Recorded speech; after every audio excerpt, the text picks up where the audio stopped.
Hey, what's up YouTube? It's Mr. Stevie J893, and today I'm going to be doing a video discussing the Android 4.3 Jellybean update for the AT&T Galaxy S3. So let's get started. Alright, so a couple of days ago AT&T decided to release the Android 4.3 Jellybean update for the Galaxy S3. And actually the only way I found out about it is I was still wondering whether or not the S3 was supposed to be getting it, so I happened to Google it and an article came up referencing it. And so now, having had it and having played around with it for a couple days, decided to do a short video talking about my thoughts and impressions on it. And the first thing you notice is the appearance. Now right here from this distance it doesn't look too different than the way it looked before. But if you actually look here across the top, you'll notice that this bar up here, where the notification tray was before, it used to be a black strip. Well, that's no longer there. Now it looks like here I have the temperature, there's a Play Store notification icon, as well as these other icons across the top. It looked more like they're painted on the screen. Now, it's not going to be like that with every single screensaver that you have. It really depends on if you have screensavers that come all the way up to the top, like this particular, well, not screensaver, but wallpaper. This particular wallpaper goes all the way up to the top, so you can really see it clear on this one. Another thing, sticking with that appearance theme, is not too many apps were changed, but this one in particular, I noticed the calculator. If you remember the way it looked before, I thought it actually looked kind of cool. Now when you open it up, it actually looks as if you're holding a calculator instead of a phone. And while that's a good thing appearance wise, for me, I've never cared for calculators with these types of buttons, so I really don't care for this appearance too much. I guess it's okay, but like I said, it looks more like an actual calculator. For me, I preferred the way the calculator looked before. But that's a new look. I mean, for those that kind of wanted something to freshen up their phones a little bit, that's a new look.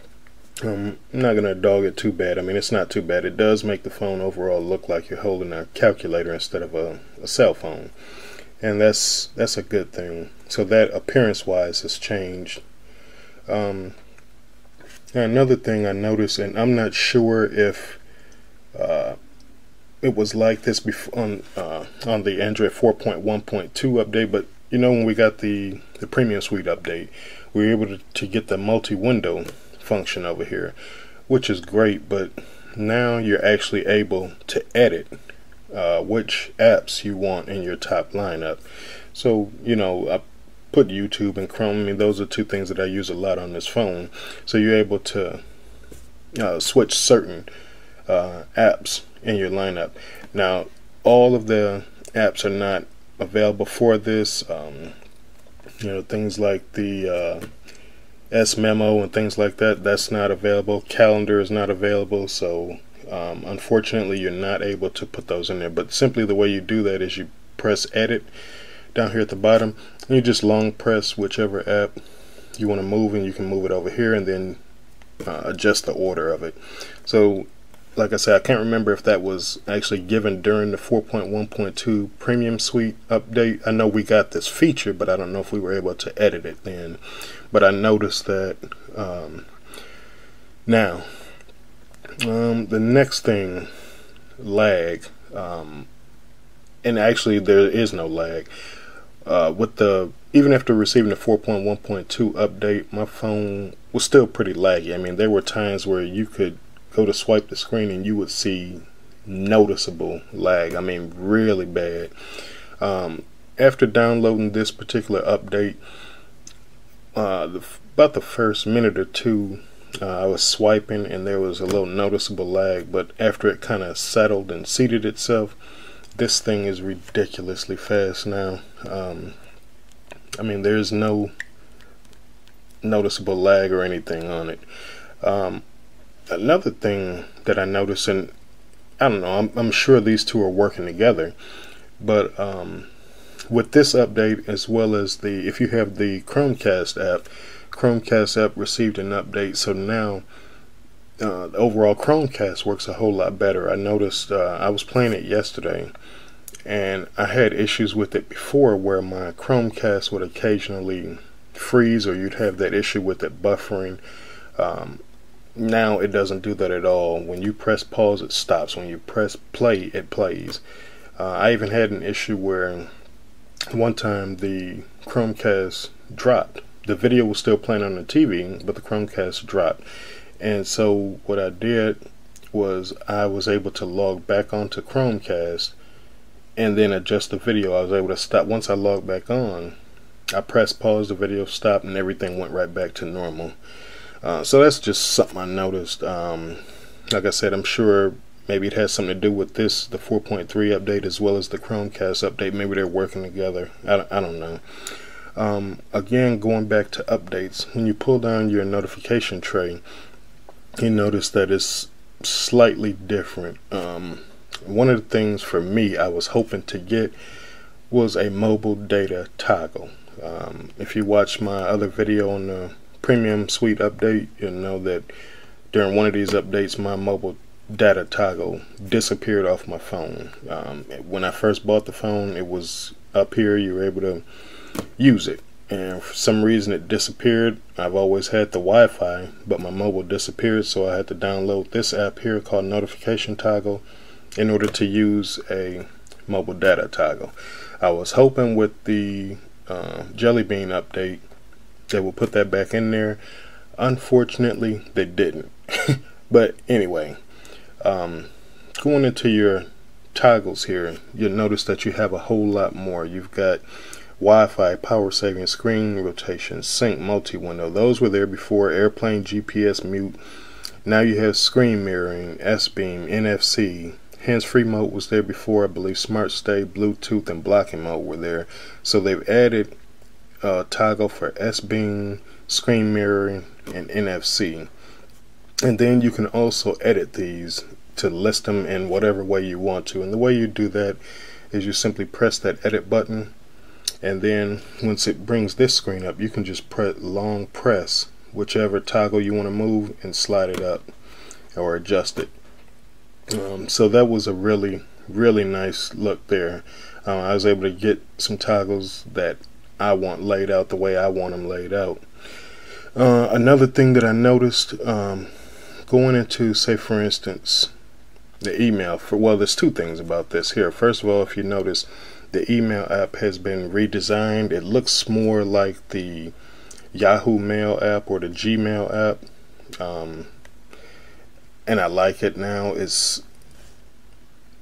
just looks better. The appearance wise is definitely better. You still have your thing where you can show all your folders and everything, and as far as the text, like say for instance you were composing a text, or not a text but an email, the text prediction on here is great.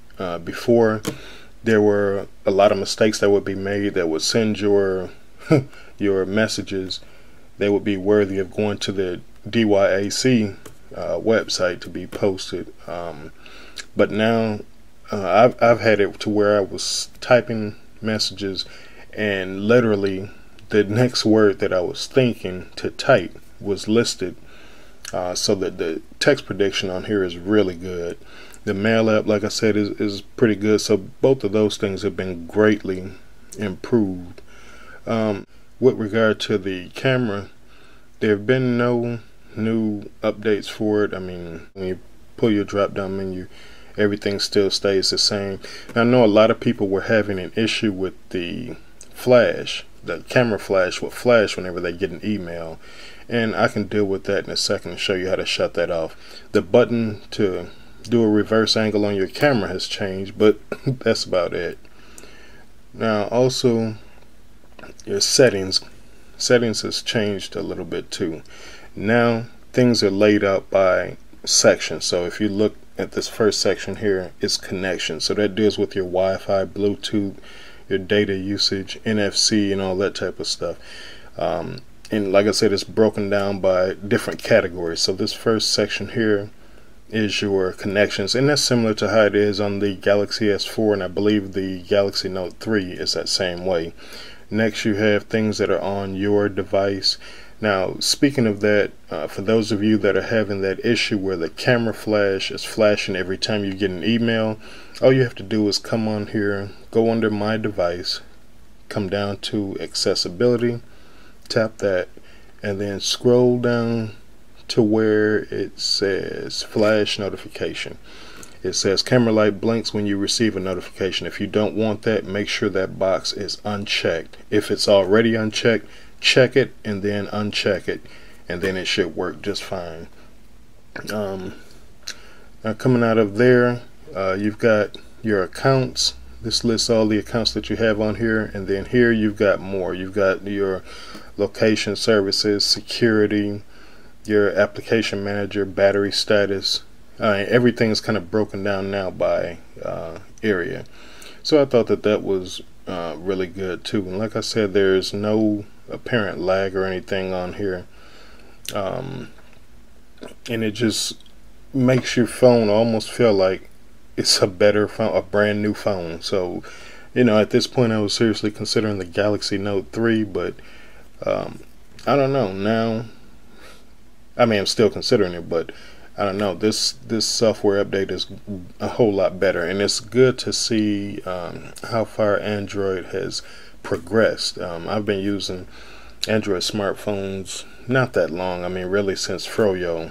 When I got my HTC Inspire, they were on Froyo, and to see the leaps and bounds made between then and now is awesome.